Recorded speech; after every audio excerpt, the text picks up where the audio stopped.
দিল্লিতে বসে বিবৃতি দিতে পারবেন না শেখ হাসিনা, ভারতকে হুঁশিয়ার করে দিল বাংলাদেশ। ভারতের রাজধানী দিল্লিতে বসে সাবেক প্রধানমন্ত্রী শেখ হাসিনা যেসব বিবৃতি দিচ্ছেন তা দুই নিকট প্রতিবেশী দেশের বন্ধুত্বপূর্ণ সম্পর্কের অন্তরায়। এটা কোনোভাবেই দুই দেশের সম্পর্কের জন্য সহায়ক নয়।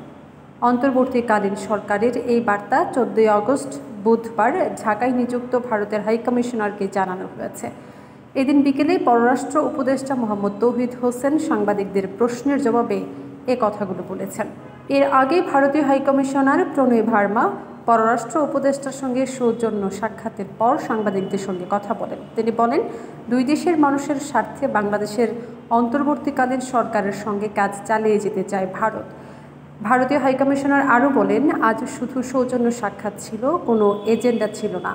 এ সময় ভারতে অবস্থানরত বাংলাদেশের সাবেক প্রধানমন্ত্রী শেখ হাসিনার প্রসঙ্গে তিনি কোনো মন্তব্য করেননি।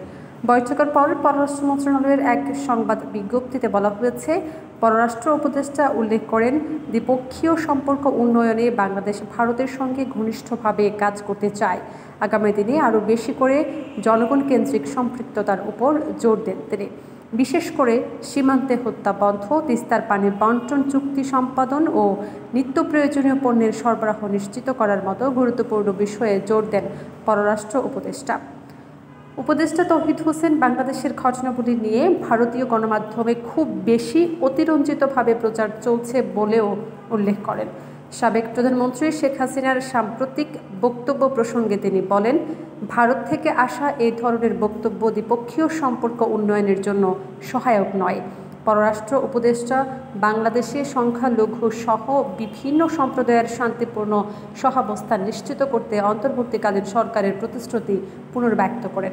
তিনি বলেন, সরকার সব ধর্মীয় ও জাতিগত গোষ্ঠীর সুরক্ষা ও নিরাপত্তা নিশ্চিত করতে প্রতিশ্রুতিবদ্ধ এবং তাদের বিরুদ্ধে কোনো সহিংসতা বা ভীতি প্রদর্শন সহ্য করবে না।